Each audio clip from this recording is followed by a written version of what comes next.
The sound of laughter shouldn't have bothered me, but it was the specific kind of laughter, the greedy, low-bellied chuckle of people who think they've already won. I stood in the shadows of the hallway of the house I'd built 40 years ago, watching through a crack in the door as my son, David, slapped a bright red "Sold" sticker onto my grandfather's mahogany desk. I was still clutching my chest, the site of my heart procedure pulsing with a dull, rhythmic ache, but the pain in my ribs was nothing compared to the cold clarity settling in my gut. They thought I was upstairs napping, a frail old man fading into the wallpaper, but I was wide awake, and I was watching them divide my life like vultures circling a carcass that hadn't even stopped twitching.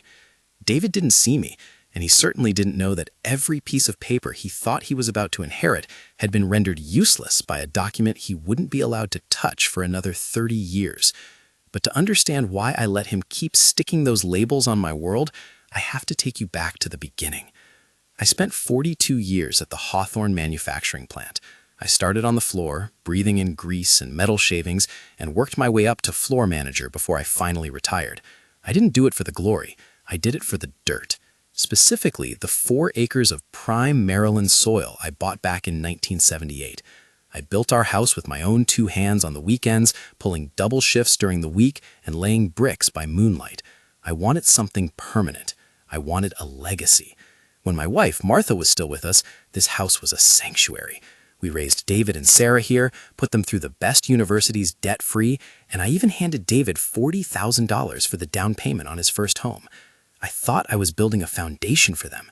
I thought I was teaching them the value of a home, of history, of a family's roots. The first crack in the foundation appeared about 3 years ago, shortly after Martha passed. I invited the kids over for Sunday dinner, a tradition we'd kept for decades.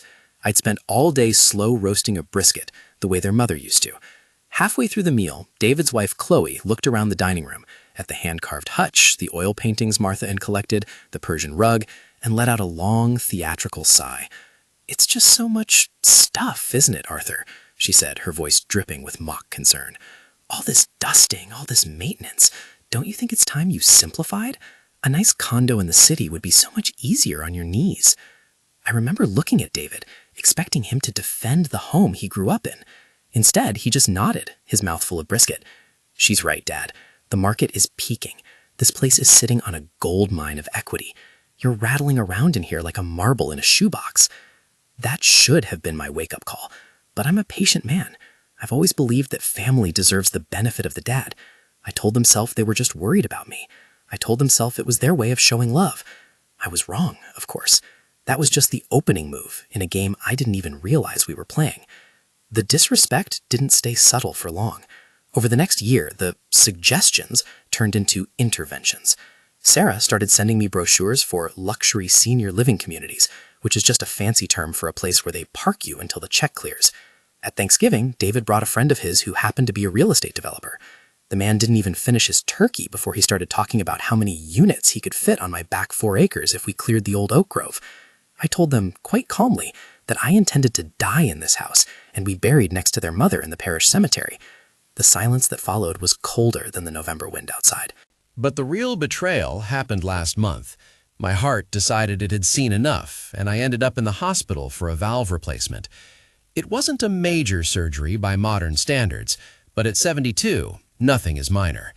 I was weak, I was tired, and for the first time in my life, I felt truly vulnerable.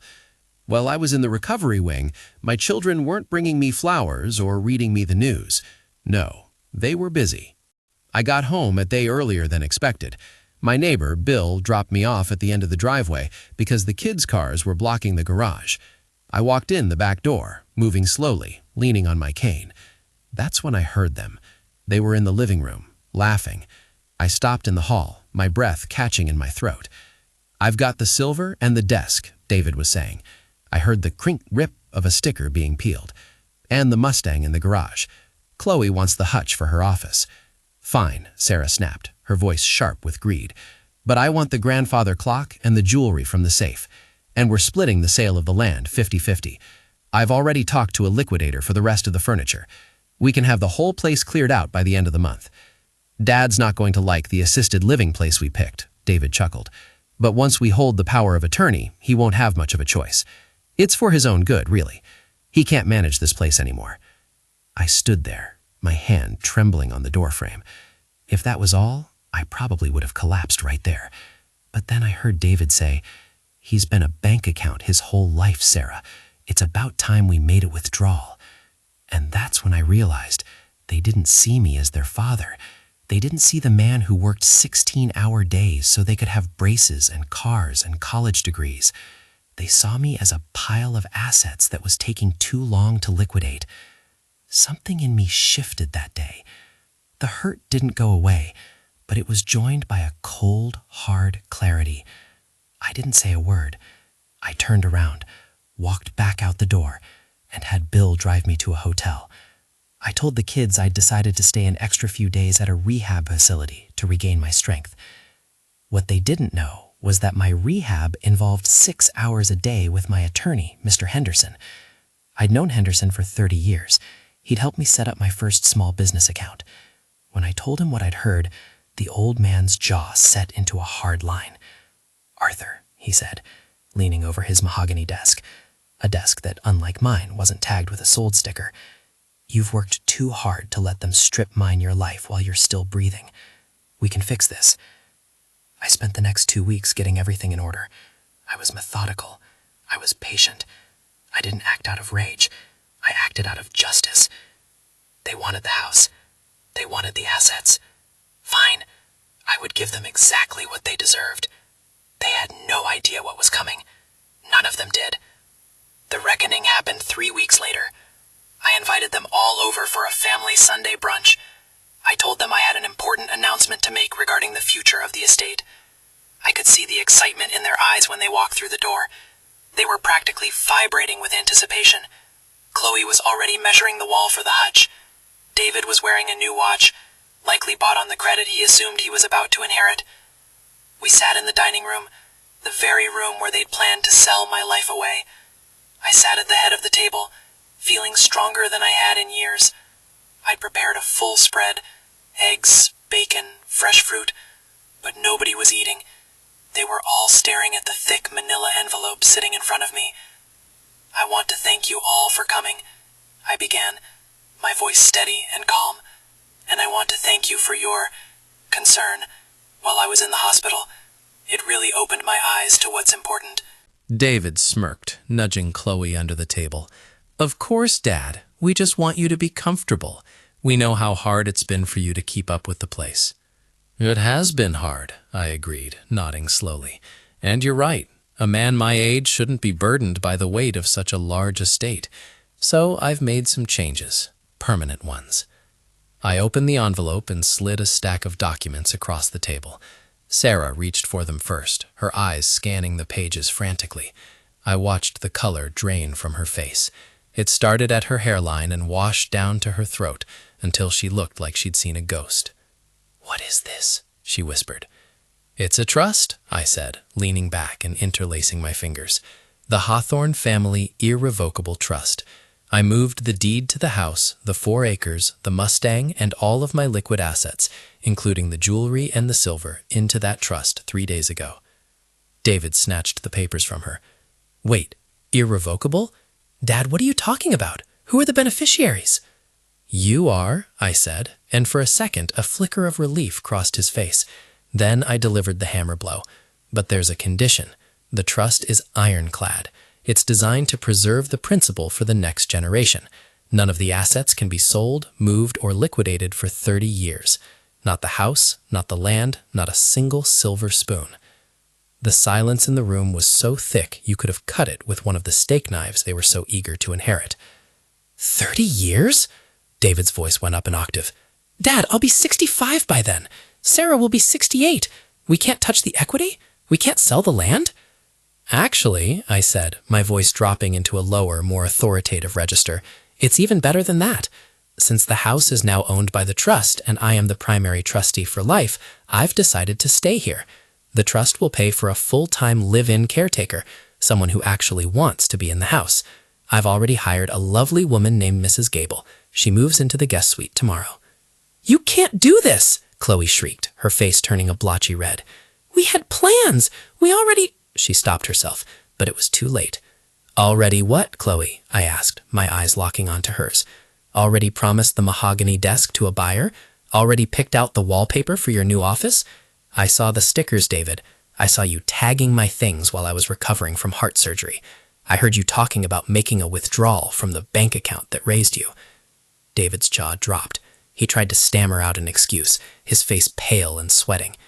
Dad, we were just trying to get ahead of things. We thought we were just worried. You were worried about your bank accounts, not mine. You wanted to put me in a home so you could clear-cut the oak grove I planted when you were 5 years old. You wanted to sell the bed your mother died in before I was even cold in the ground. I stood up, and for the first time in a long time, I felt like the man who had built this house. I felt tall. I felt powerful. The trust is set. It's managed by an independent board at Henderson's firm. If you try to contest it, there's a no contest clause. You'll be removed as beneficiaries entirely, and the whole lot will go to the children's hospital. So you have a choice. You can continue to be my children, visit me, and perhaps in 30 years, your children will inherit a beautiful, preserved estate.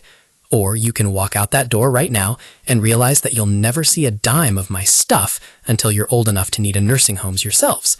Sarah started to cry, the loud, performative kind of sobbing she'd used to get her way as a child. David just stared at the sold sticker he'd forgotten he'd left on the underside of the dining table. He reached down and tried to peel it off, but I'd used a little extra wood glue on it that morning. It wasn't budging. The brunch is over, I said quietly. I have a lot of living left to do in this house. I suggest you go home and think about how you want to spend the next 3 decades of your lives. Because as far as this house is concerned, the only thing that's sold is your chance at a quick payday. They left. They didn't scream or fight further. They were too defeated for that. They'd realized that the frail old man had outmaneuvered them with the same patience and grit he'd used to build his life in the first place. That was 6 months ago. My health has never been better. Mrs. Gable is a wonderful cook, and she actually enjoys hearing stories about the mill. David calls every Sunday now. He's very polite. He asks about my heart. He asks if there's anything the house needs. It's funny how a 30-year waiting period can suddenly make a person remember their manners. Yesterday, I took a walk out to the oak grove. The trees are tall, their roots deep in the Maryland soil. They've survived storms, droughts, and the passage of time. They don't grow overnight, and they don't give up easily. I sat on the bench I built under the largest one and watched the sun set over the land I still own.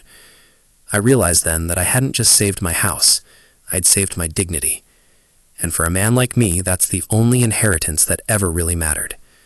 I'm not just a bank account anymore. I'm a father again, one who finally has his family's full, undivided attention. And I plan to keep it that way for a long, long time.